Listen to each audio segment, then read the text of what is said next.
we are energy beings, and our space is full of things that are made out of atoms. And inside of these atoms, you have light. So we're all just energy. And it's the practice of using everything you bring into your space with intention, because it's always going to mirror back something. So a lot of times we don't realize we go 15 years with an item that we really don't like because someone gave it to us. And every time we walk into the house, we see this thing we don't like. And it's like sitting there in our subconscious mind. And we're like uncomfortable with it, but we don't even notice because we have so many thoughts that go through our minds in just a few seconds. So the practice is about creating spaces that flow, that every finish in that space is supporting your well-being and harmonic flow, and having an intention for everything you bring into it so that we don't have all this clutter for no reason, right? So there's a purpose for everything in this design philosophy that I use, and it's all around what is this for? What is the purpose? And of course, we can have a throw pillow that's like a Louis Vuitton or whatever. Luxury is still going to be there, but with a purpose, not just like ego. I call it ego design, not just this beautiful thing, but what's it doing? Is it serving the client? Hola, I have Penelope next in the podcast. She's an interior designer in Miami, Florida. I am just so grateful to have people like her in my life and agree to come on the show with me and talk about their businesses and, how they walk through their clients, and know that I'm not alone in this, that our health are so important and who we are is very important on what we do every day and how we show up to the world. Join us to discuss about the world behind the scenes, about the interior design world and how it works. And hopefully you would love it and also know that it's not that scary and sometimes it's very necessary. Yes, we can do many, many things, but to hire a professional or people that can help you as well, not only in design or wellness, in your marketing or health journey, it's important. It's important, and it'll bring peace to you, and it'll bring peace into your life. Abundance, which I call abundance, health, wealth, and love. I hope you enjoy it as much as I did. Besitos. Thank you. Thank you, thank you, thank you.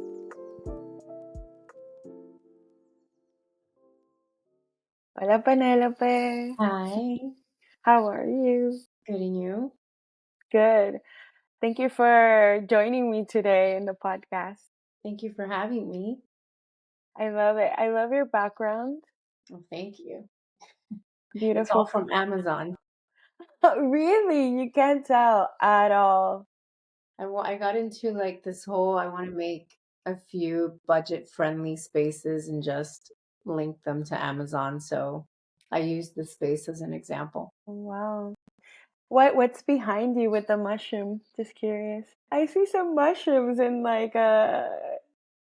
no, those are carpet samples. Oh, this is just my Oh, boyfriend gets me random cards and just for no reason at all. He's so so sweet. cute. Yeah, he's That's so adorable. cute. He's a keeper. Yeah, he is. But yeah, mostly this is just my sample collection. Whatever projects I'm working on, I lay them out so I can keep them in my forefront and I have to go digging for them. Any favorite projects from the past year? Just finishing one and I'm obsessed. It's a small 2 bedroom unit, but it was completely gutted out. And, it was very interesting to see how both clients, their taste was just so in alignment. So I was very excited because it made it much easier for me to design. But it turned out to be a very moody, dim, very luxe vibe, really rich finishes, really dark blues. So it's kind of where you get some of these, tones, which we love, blues and purples. And we got really lucky with this beautiful stone that was actually on a value vault, what they call it. So it's kind of like take what you can. And it was just a stunning, most perfect stone that matched absolutely everything that we needed. We didn't even get to see it in person because it's one of those that you can't make an appointment. It's take it or leave it. So, and no returns. So we really based the entire design around this stone we've never seen in person and we can't return. And it turned out to be absolutely perfect. So we just finished it. We're putting some final punch out and finishing touches, letting them move in and settle in. And hopefully we can shoot it after the holidays, once the Christmas tree has been taken down and all the minor, we have to select art. But after that, I'm so excited for showing, to shoot that one and show that one. And that's so curious. So that decision you made of buying that stone, like what is there something behind it that allows you to take those big risks? For Trusting the example, process. trusting the process. Trusting the process and they were very aware they were taking a risk. The price was just too good to pass up. And it was one of those things where we had already quoted a few other things and they weren't so crazy about it. And then the price kind of was just like, it's really not worth it. And then when this opportunity came up, I was like, all right, I'll give it a shot. Let me go on the website because they have like a value vault website where you can just skim through what's there. And I just came across that one out of absolutely everything. It was the only one, and the square footage happened to just be exactly what we need. And I was like, okay, alignment. So, yeah, alignment and trusting the process is really the motto when it came to that stone. I'm curious when you're talking about the different colors that you picked for this apartment. What was the process you took the clients to be able to come up with that color palette? So, I mean, I meet with them like we all do, and I pick their brain a little bit, but I kind of go off of their personality. Like I said, there's a questionnaire that I kind of go through with them to see what their personality is. And then I follow these feng shui, very ancient principles that, based on your personality type, there is an element that you're mostly drawn to. So he's a surgeon, a spine surgeon. So he's very much about precision. Everything is just, so when I arrived, I could tell that he's very much about let's sit and structure the meeting. It's not like a free flow kind of thing. So I'm like, okay, he's kind of like me, very precision, very like step one, step two, step three. And his wife is gives me a lot of like that water element, which is go with the flow, creative. She does a lot of creative things. She's a chef. She does like bedazzled stuff sometimes, arts and crafts. So I was like, okay, we got some water and metal element here. And that's how I was able to draw in the color palette. So surprisingly, of course, her favorite color was blue because it completely matched her personality. So I wasn't surprised about that. So I brought in the muted tones of the blues with the gold finishes and the metal finishes. So we're using finishes like this that are metallic in nature for, the headboard. But he loves chagrin, which is his absolutely wanted everything chagrin. I'm like, okay, we need to pick and choose. So, we blended it with some wallpaper, right? So bringing in that blue with the textures. So that's kind of how I put it together and it hit. What I've noticed is when I follow these principles, it always hits. If I don't follow these principles, they'll kind of go, "Oh my God, no, wait, that's not the palette." So I kind of learned to just tune into who they are and it never fails me. And then obviously we create kind of like a mood board to make sure we're on the right path before we go off and start making renderings and selecting finishes. I love that. I love that you use a questionnaire and that you try to know who they are before designing for them. And that also creates I was going to say a flow, but I also feel like it's like fun, right? When you are like, you yourself are surprised of what's going to be. So you almost come with this curiosity of like, let me see who they are. Let me see what colors or materials come out of these practices I use. And then from there, I design for them. It's kind of Instead, like a game. it's a game. Yeah. I'm like, let's see, let's test. And I keep testing these principles. And it's very cool to see, like, wow, okay, it worked again and it worked again and it keeps working. So it's fun. It's like a confirmation every time. Yeah. What is feng shui? So At least feng for you. shui, I mean, in a nutshell, feng shui is just the art of the way that chi flows through a space. So, energy, we are energy beings, and our space is full of things that are made out of atoms. And inside of these atoms, you have light. So, we're all just energy. And it's the practice of using everything you bring into your space with intention, because it's always going to mirror back something. So a lot of times we don't realize we go 15 years with an item that we really don't like because someone gave it to us. And every time we walk into the house, we see this thing we don't like. And it's like sitting there in our subconscious mind. And we're like uncomfortable with it, but we don't even notice because we have so many thoughts that go through our minds in just a few seconds. So the practice is about creating spaces that flow, that every finish in that space is supporting your well-being and harmonic flow, and having an intention for everything you bring into it, so that we don't have all this clutter for no reason, right? So there's a purpose for everything in this design philosophy that I use, and it's all around, what is this for, what is the purpose. I don't just bring something into space because it's pretty or because it's like a luck, of course we can have a throw pillow that's like a Louis Vuitton or whatever. Luxury is still going to be there, but with a purpose, not just like ego. I call it ego design, not just this beautiful thing, but what's it doing? Is it serving the client? Um, and understanding. So with feng shui, there's so many aspects to it. The old ancient practice uses the bagua, what they call the bagua map, which is they study the not different centers within the house and how it pertains to the floor plan. That's kind of hard to use unless you're starting from scratch or you are restructuring homes. But in places or in projects that we're really not breaking down walls, we really can't change the layout. I focus more on, okay, what is this person's predominant element and how can I help them feel good here? And then if it happens to fall into the corners, like sometimes when you look at these spec homes, I think they know about this because the kitchen always happens to be in the perfect spot. And it always just looks just like the Bagua map. And I'm like, man, it just always works out. But then there's like these old school homes that don't follow these principles. And then it has missing corners where then I have to get creative. So I don't focus too much on the Bagua maps.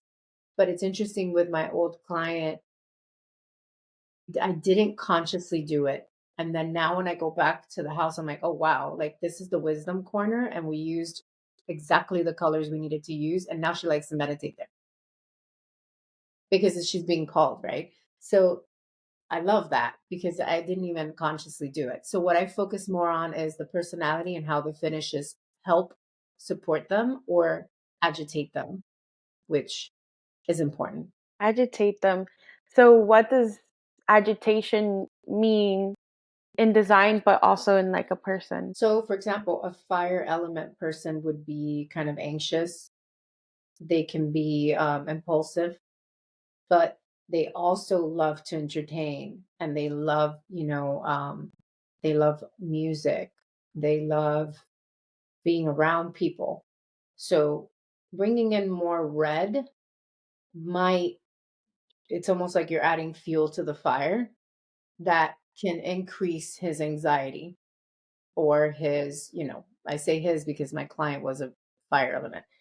So he loved music, he loved entertainment, which is great. That's all that fire personality. But how do we balance that so that, for example, in the bedroom there was no red and everything was sand tones, like if he was in Tulum, right? Because when you have a lot of fire, how do you kind of dim it a little bit? You put some dirt or sand and then tone it down. So we brought in some of those palettes into the bedroom, so that could be his space of being soothed.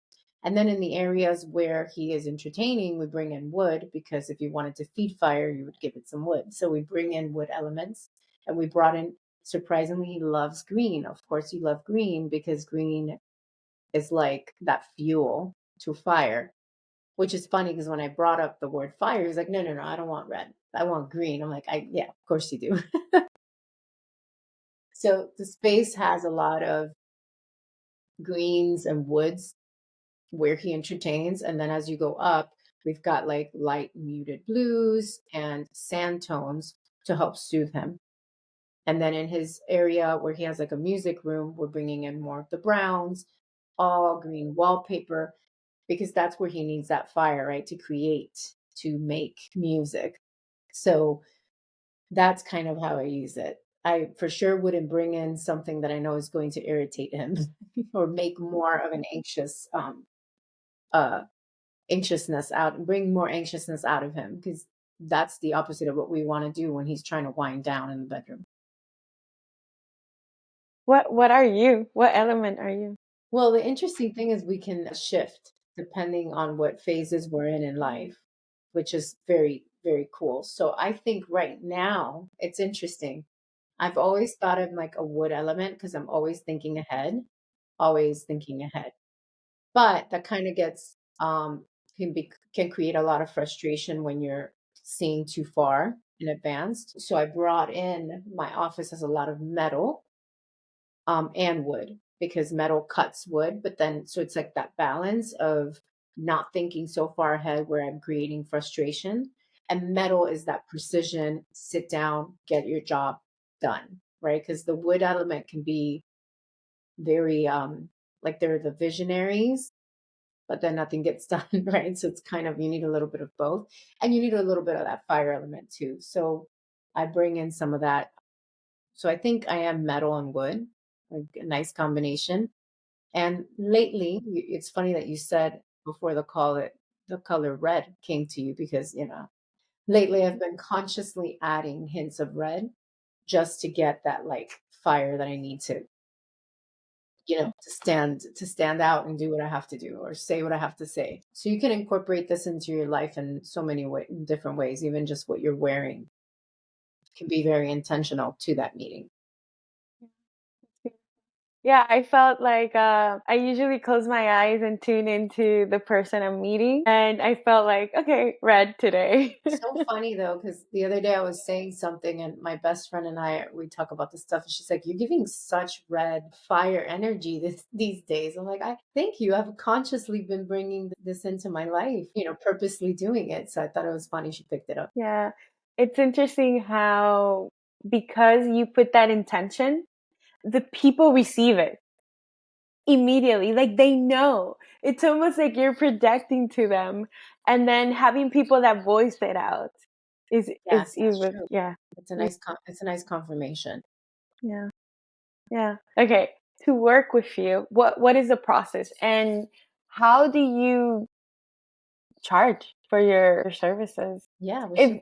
I was just doing that right now before you called me for another client. Okay, so the process. Well, we talked about this before, where we kind of just go with the flow and allow the clients to show up. Kind of, I think that's how most designers operate that don't advertise. So they'll contact me. I'll get on a quick call to figure out what their needs are, and then that's how I can gauge if it's a right fit.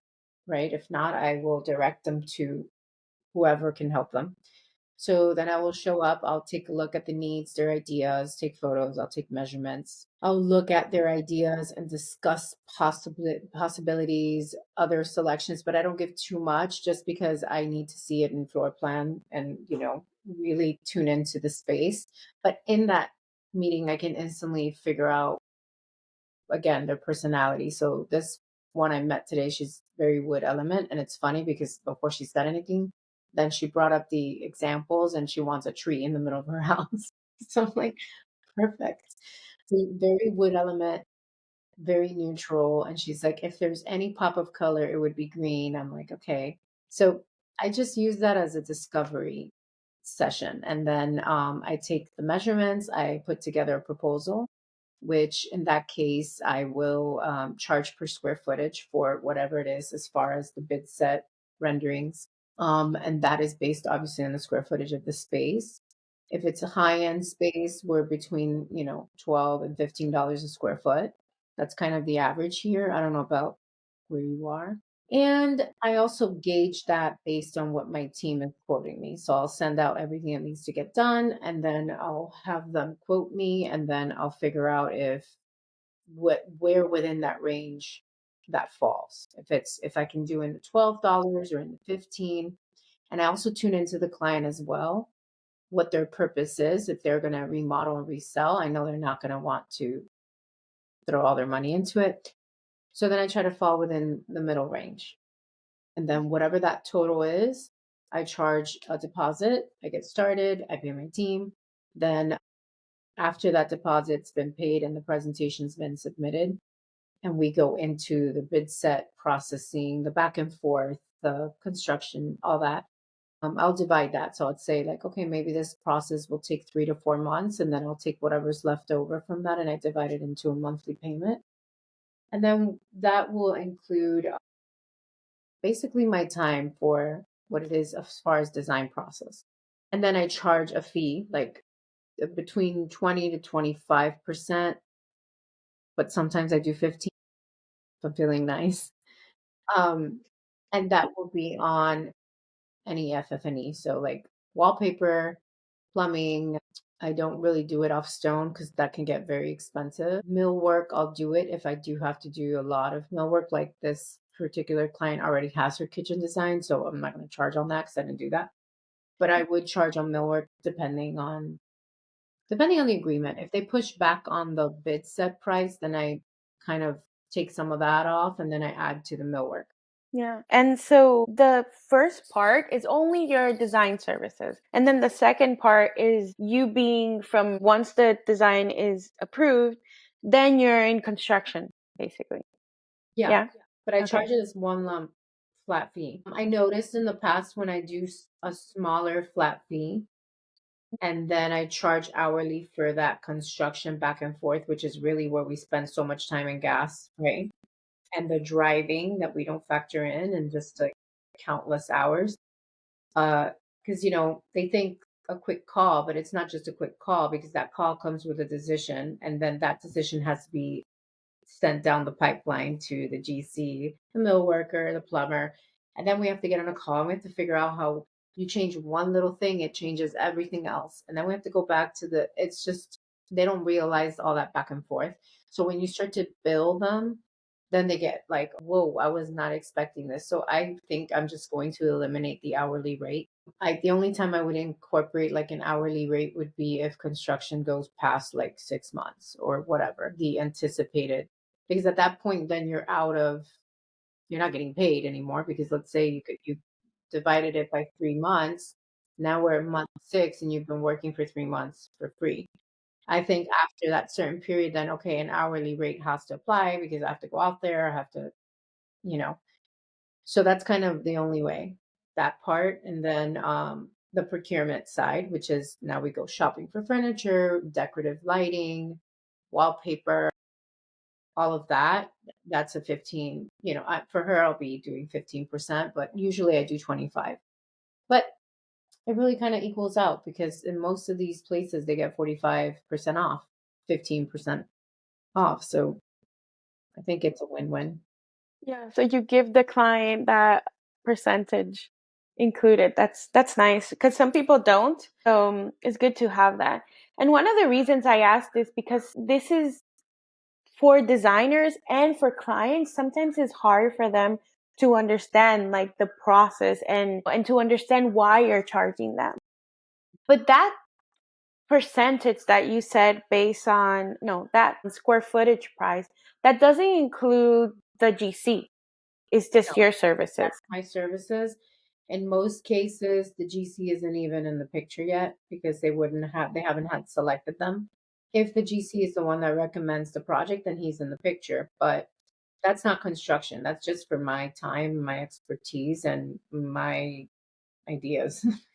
Yeah, yeah, Yeah. yeah. And then really, where I mean, the ideas are great, but really, and the ideas, at least for me, I have like this really open crown chakra. So ideas just, that's, I don't have shortage in idea, but the execution takes the life out of me. So that's really where the money goes towards, that like constant, like working with the team, making sure they understood, because you can send a rendering and they're like, oh, yeah, we got it. And then the final product doesn't even look like it. So it's just like that very delicate step by step process where you're holding their hands, making sure everyone's talking to each other. Because then you get that whole, oh, I didn't know, but I didn't know. And so that team coordination is really the most time consuming part of the project, and it can make or break. If the design, a lot of clients think like, okay, well, you got the idea, it's like the job is done. It's like, no, you don't understand. If you want to see this idea come to life, you need to invest in a designer that is involved all the way to the end, because it will not happen. And they, I think, underestimate the importance of the designer being there, because sometimes they're like, well, I could have made that choice. It's like, no, I'm sure you would have still had to call me, because that choice then trickles down into other things. So let me just show up and do it, so that you don't have to worry about. They just don't get it. It's a hard thing for them to understand because that's not their field. I've seen that a lot in projects I've worked on personally or projects from colleagues, and you can see the difference. And also, you can feel it. And when I say feel it, you can see the state of the client. They are stressed or not happy, or they're just not content, and the project ends up being something that it's, yeah, it's so much work and so on. And then you see when a project the client did allow the designer or architect to be involved, and they're glowing. They're Hmm. literally glowing. You can tell, and it's not that they, it's not that micromanagement is bad, because I feel like when the client is heavily involved, it makes her job so much easier to make decisions. Yeah, exactly. But there's some clients that don't trust the process and don't trust you to do what you have to do or what your expertise are. And that's when it becomes stressful, because they start to get in their own way. And then it just starts to get a little out of hand. And then we have to kind of reel them in and go, okay, hold on, let's take a step back. So, yes, I think when they allow us to do what we're supposed to do, right? Because they're hiring us to take that load off, to get help to see the vision. I think what helps my clients, at least what they have told me based on their feedback, is that I do such a good job at communicating the vision, be it presentation, renderings, but I try my hardest to really get them to see the vision, so much that they've taken the renderings and like put it on their phone, because they just stand in the space and stare at it from time to time and they daydream about it. So I kind of, that's how I keep them happy, soothed and trust. Like, I know it looks bad right now, but look at this, you know? So they'll tell me, I daydream about this. I go to the empty space and I look at the renderings, and that's how and then when the final product happens, they're like, wow, it looks just like the rendering. So I think that's how I get them to just trust the process and feel relaxed, even when it's not looking, that construction phase is scary to anyone. I get anxious and I'm used to it. Imagine someone just giving you thousands, hundreds of thousands of dollars, and they have to just trust the process. Scary thing. Scary thing. I think we can definitely use that as well in our own lives, right? When we're transforming or changing, or even in a move, like when people are moving or are in a transition where it's physical or emotional. There's always this part of the construction of the ugliness, of the dirty, that, or the unknown, right? And it feels stressful because you have, Uncertainty, yeah. It can really bring up our inner demons, that fear of like, I have no control, especially for the clients that do have that control tendency. Some clients are very go with the flow, and others are very like, I want to be involved in everything. Um, and I don't even get bothered by it, because I am that client. When I hire people, I'm like, let me do it. And it's like, wait, no, I paid you to do it. So let me back off. But it is scary. Uncertainty is scary, because You're trusting someone else with your home. You talked about the persona, the client you work with. And in that moment, in that meeting, I call it discovery session, I you kind of feel what they need and what the final product is, but you also feel if you guys are a good fit. Walk me through that. Like, how do you know? That has been something that I have learned the hard way. Some clients are not. And in the past, because I have this tendency of being a people pleaser and I want to help everybody. And even though I see the red flags, I'm still like, yes, I can help you and I can work within your, within your scope, within your parameters, even though I know that I won't be able to afford to do that because I have an overhead, I have a team to pay. And then I become just the middleman that's not making money, right? For the sake of having this project. So in the past, I've done that. And now I'm a little bit more in tune with my yes, my hard yes and my hard no. And now if it's not a hell yes, it's a no. And I say no. And that's scary because when you need the project, you need the project. But I've noticed that when you say yes to the things that aren't in alignment, you're pushing back all the things that are just right there, waiting for you to do something differently.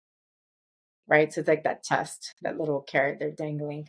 So when you say no, this isn't working, or I won't be able to work on this project, and you can tell based on their verbiage if they're just looking for you to do things for a bargain, which I don't mind helping, but this is a luxury. Interior design is a luxury, it's not a charity, right? So I have to be able to afford the people that are going to be helping us execute this project. Because then, if I'm doing it all on my own, I can't possibly handle everything. Things are going to fall through the cracks and you're going to complain. So, if you want that very amazing experience, then we have to make sure that we can both be happy with it. So, I'm not burned out, but then you also don't feel taken advantage of. So, I listen a lot to the keywords. I've had clients say like I'm looking for like an up and coming interior designer. And that's already telling me you're looking for someone that's new, that's not really established, that's not charging a lot. And I said yes to it and now I regret it because that was very, the ones that want to pay the least give you the biggest headaches. So, but I agreed to it, so I'm going to see it through. And even though it's costing me now, um, I still want them to be happy, and I want to make sure that when we walk away from the project, they're happy, and my name is still in good terms. So I have done that. And at the end, you end up liking the person, and you're just like, oh, whatever, I'll do it for free. You're so adorable, whatever it is. But there is a fine line where you have to be careful because then you won't make money. So, where do you feel your hell yeses? Do you feel it in your body or do you feel Oh it? yeah, I feel it in my gut.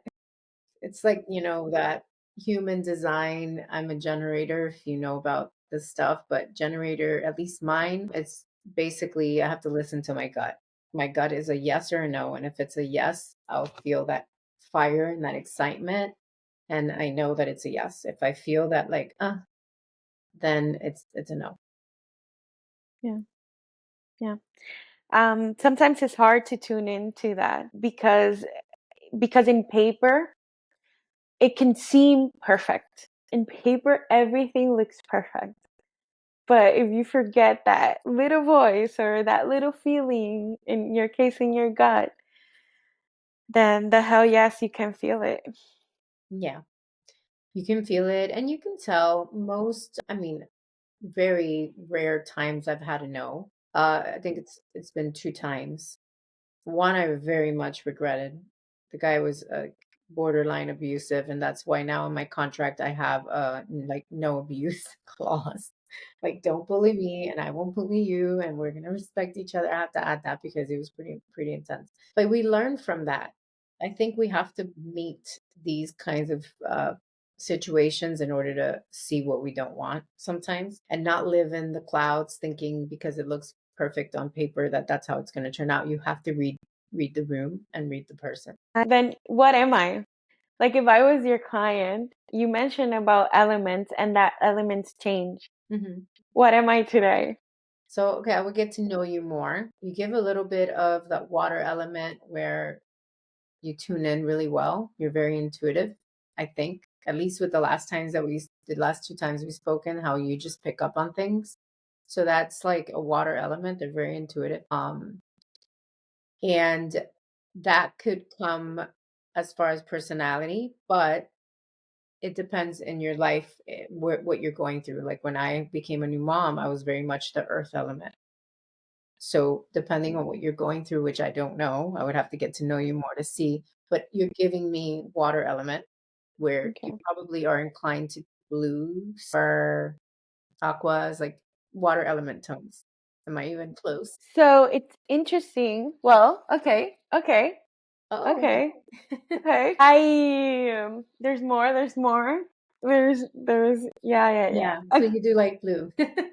I do like blue. I have actually, you can't really tell, but this is kind of blue. If Because the thing is with the elements, it's something new for me, new in the past like few years, and it's something that I study a lot and read a lot, but I don't really stick to something specific just because I like to come with a sense of curiosity, right? Of learning. So I learned through you the things that you have experienced. Hmm.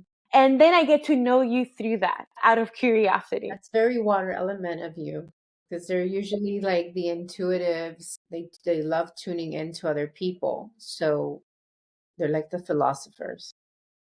That's kind of how they come across. I actually have it on my blog. If you go on, I have two websites, but the sacredspaces.shop.com has a few blogs I created, and it tells you the five different personality types based on the elements. And it kind of just gives you a little bit of what your temperament is.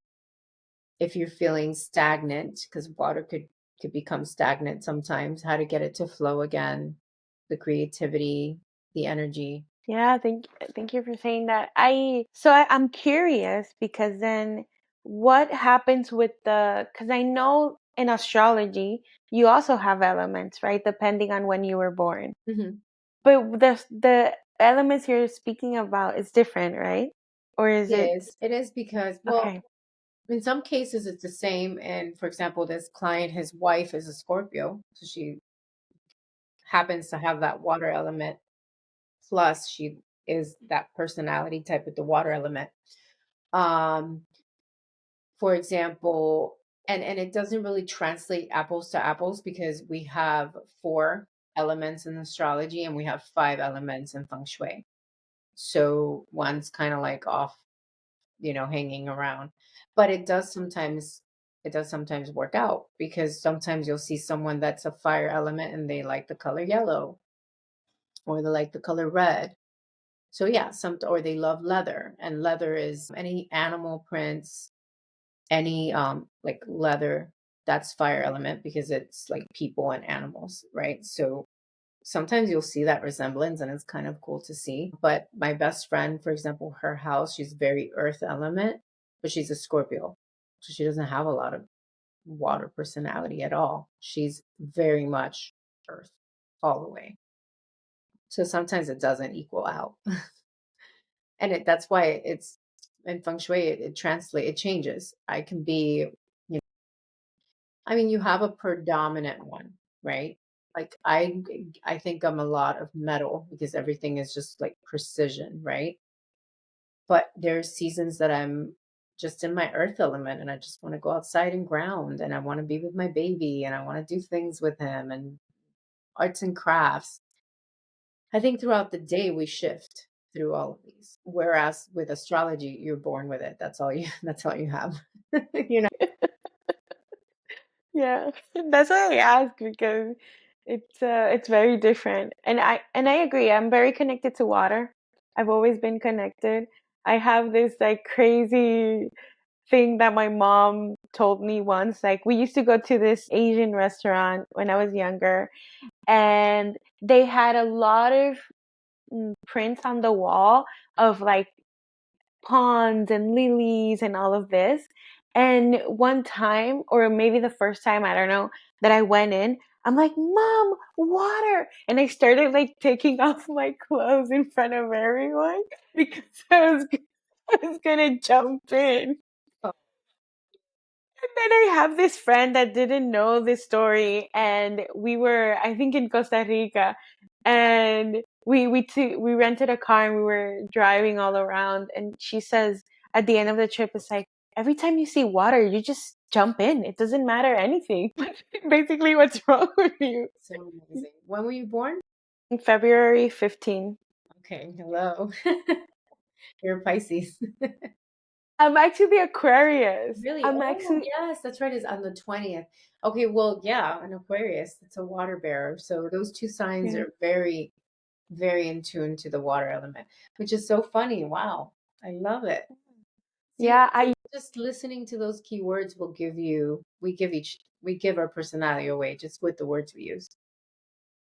it's just being wow. I've never thought about it that way because really I started tuning into the elements very recently. And I always thought I was water. I always thought I was water because of Aquarius. Yeah. We know deep down what we're in tune to. Yeah. So, looking into that, like I use the elements a lot to even within my own family dynamic. Like, why are we clashing? What's going on here? And then I'll look at like, okay, well, he's a very fire element. So am I subduing him a little bit? Like, what am I doing? Am I fueling him or am I shutting him down? And then I try to adapt my personality or what I'm doing or the exercises that we're playing with to help him. And I'm guessing it also helps you, right? Like you are very clear in the sense of I'm wood, but I use metals to cut the wood Mhm. whenever I'm using that part of myself too much. So the excess. Yeah, because then I'll plan my life like 15 years in advance, and then I'm like, well, why is nothing happening? Because I'm seeing so far ahead, but I'm not taking action, which is that metal element that's like, okay, let's get organized and make it happen. Yeah, interesting. Because then there's also taking accountability for action. And because, yeah, we can see the future, we can plan for the future, but if there's no action of the daily task, And then it's just there's the no. potential, really. It's not, it's just the potential is there, but are you taking the steps to do it? So it's kind of like finding that balance between manifestation and action. And that's kind of, how I built this business, really. Manifestation and actions. So, talking about manifestation, how do you keep yourself like accountable to be able to manifest the things that you want in your life? That's where that metal comes in, where I am a little bit of a crazy person with my calendar. But the first thing I do, I start off with, I read this book years ago by Lewis Howes. It's called The School of Greatness. And one of my favorite things I got from that book was to create your perfect day routine. So I work my way backwards and I say, okay, if money wasn't an issue, if, if I just could wake up and pick my perfect day, what would it look like? And realistically speaking, because you can't be on vacation every single day. I mean, some people can, but that's not the reality, right? You would get bored. So, what would the perfect day look like where you're feeling fulfilled, right? Because I'm sorry, but sipping mimosas on the beach will get old after a while. So, what are you doing for fulfillment? So, I kind of envision that long term view. Like, what does my perfect house look like? How am I waking up in the morning? Is my kid homeschooled or going to school? Every detail. Do I have a chef making me breakfast? Do I start with meditation or do I start with a workout? So I actually have it because I recreate it from time to time because the vision changes. And I wrote it down yesterday. I was like, okay, so I like redid it. And then I have obviously based on when I have my son and when I don't. And I do like 8 a.m. this, 8:30 this, the whole way down up until bedtime. And I just walk myself through that. And then I look at, okay, well, what needs to happen in order for me to do that? For me to be my future self, what would she do today? So, okay, if I have on there, I wake up and I go out in sunlight to ground. Okay, well, I need to do that now, right? So I put it into my calendar and I use Asana. I can't live without it. That's where that crazy metal element comes in, where it's like everything is on there. And if it's not on there, it doesn't happen. So I just log it in. I put 8 a.m. sunlight grounding, and it's just there in my face. Unless I check it off, it's there, right? So I work my schedule my perfect day in my calendar, and Asana has this cool thing where you just set it to repeat, so you only have to do it one time. And then I weave in everything else. Like I'll put, between 11 and 5, that's my work hours.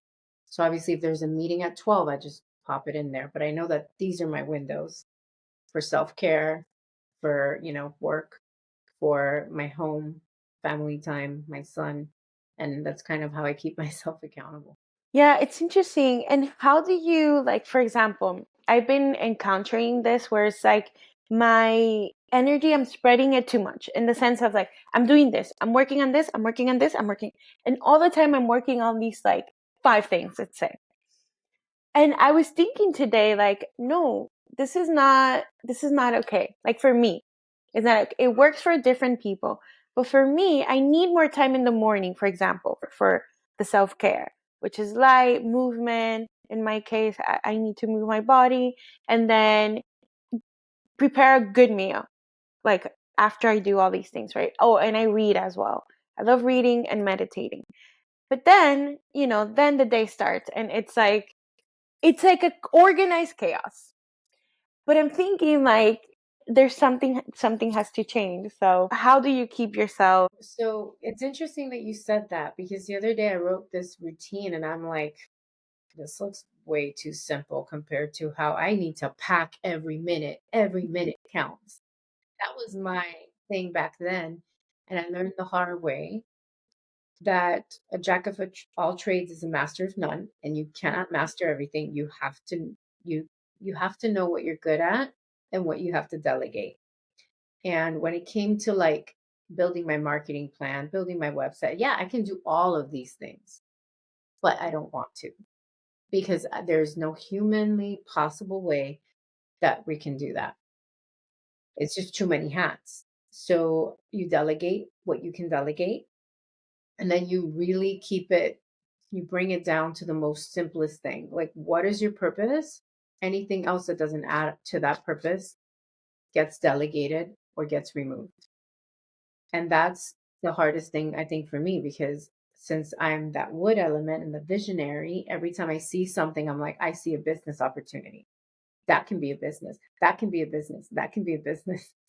So if you leave it up to me, I'll turn it all into something. But sometimes we have to become aware that ideas, I love this. It's we don't have ideas, ideas have us. So sometimes you're just downloading this idea that's not for you. Maybe it's for like the person next to you, you know? So kind of knowing what's for you and what's just you're downloading from consciousness. And that happens a lot where I get the idea and a few months later somebody else comes out with the product. I should have done it. It wasn't for me. Otherwise, it would have been done, right? It would have been done through me. So, kind of letting go of that anxiety or tuning into why. Why do I have to have my schedule so packed? Or why do I have to do all of these things and spread myself so thin?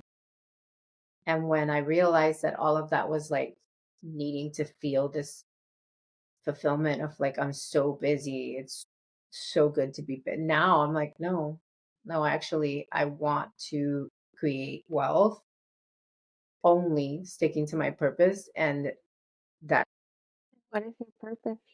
well I think transforming spaces is an aspect, right? Would I do it if I was a millionaire and had no money? I mean, and money wasn't an issue. I would have to be creative or I would go crazy, but I think that that creativity would come in different ways and maybe would be helping women create whatever business comes along with their purpose. The way that I, using these practices, the way that I created my business, I would help women do that as well. And then create really cool artistic interiors, the kind that go, on the magazine and it's like one. once a year thing, it's kind of like this artistic piece. And then I would retrieve back, into my little cocoon and then just like, I don't know, play with farm animals. I love that so much. Yeah. Anything else for the audience and like anything you want to share where people can find you as well? And we will link all that to the show notes. Well, my Instagram, which is Sacred Spaces Studio. There is a Sacred Spaces shop, but I'm not active on it yet. Still not sure what I'll be doing with that. So each of those has their own website. The website for the shop has a lot of cool feng shui tips. So anything that you are interested in, as far as like what your element is, there's a quiz on there that you can take and kind of it takes you through the journey to see what it is that's most in alignment with you. And then my actual studio is just like my portfolio basically, and where you can learn more about the philosophy for the brand. And then my personal Instagram is Penelope S. Romero. And that's just more of my day to day life. Soon I will be transforming that one as well, kind of to focus more on helping women, but that's still in creation mode. So whatever you see on there, it's going to change. It's going to evolve, expand, I guess. Yeah, and then my last question would be Penelope. Like growing up with this name and what does it mean for you? Oh my gosh. So growing up, it's an interesting thing. Penelope is the wife of Odysseus from the Odyssey. So she's a Greek princess, right? So my mom fell in love with that name when she read the Odyssey in high school. And she's like, that's it. That's my daughter's name. So I became that. Even though I believe that we pick our own names, and somehow intuitively they just pick up on that. I think so, because when you read the name personality, it's almost like identical to you. It's like, well, they wouldn't know that, right? That's something that is beyond human explanation. But what it means to me, well, I grew up my whole life where she would play the song of the story of the name and like would hound me with it. This is your name. This is your. So I just kind of grew up. Well, okay, Penelope is the wife of a guy that went away to war, and she was super faithful, and he came back, and they lived happily ever after. So the name literally means loving and faithful wife. And I think that I really live up to that. I guess that Libra in me that's very loyal. I live up to it very much. And that's really what it means to me, I think. It's just what the story that I've heard over and over again. But I Loyalty. think it's unique too, because I grew up struggling with that. Nobody, man, I had so many nicknames, because when you have a name like that, that is not so common, they start to tease you when you're like in elementary school. But then in middle school, I just became proud of it. Yeah. Yeah. It's interesting how our names can define us, and it's a journey to accept it. Like even our name is a journey to accept. It's interesting because I was just talking about that the other day. When I studied numerology, the name is a vibration. So even when you're naming your business, it's so important to keep that in mind. And every letter comes with a numerological vibration. And when I was studying, I remember there were people in the class where they had a lot of I's in their name, which kind of creates a little bit of a struggle of a vibration. And they went and they changed their I's to Y's in their passport, government, everything, like everything. that's like that's like a $900 process. So yeah, vibration is important. Wow. I have a Y and an I, so Y is good. I mean, listen, we can't. It's a yeah. combination, you know. But some people have like three, four I's in the name, and it's like, oh wow, okay. Yeah. Yeah. So It's yeah, the balance of both. So yeah. thank you so much for this time. I really appreciate it for your honesty and openness, and I hope this is the first of many, many collaborations. Yes, thank you. I love to see women like you just taking the leap and doing things like this because, you got to start, right? And Yeah. expand. So I love it. I'm very excited for you. Yeah, this has started something new in me. And I realized, like you mentioned, the water barrier, like yes, I hold my community. I hold my community. I hold the emotions. And sometimes I feel like keeping it in four walls is not enough. Like, something happened that I'm like, I want more people to see beautiful, all the people I'm surrounded by, the people I admire, you know, people like you. Like, there's so much out there. And I just want more people to Yeah, use their well, voice. like a true Aquarius. That's where we are. We're at the brink of the Aquarius age where it's all about technology and connecting people through technology and bringing a community together, which is exactly what you're doing. You're just following your calling. That's what you're doing. And it's so cool to see, you know, you Thank stepping you. into your purpose. Thank you. Thank you So so I much. love it. Thank you. Bessie. Space Whispers. Thank you for spending time with me today.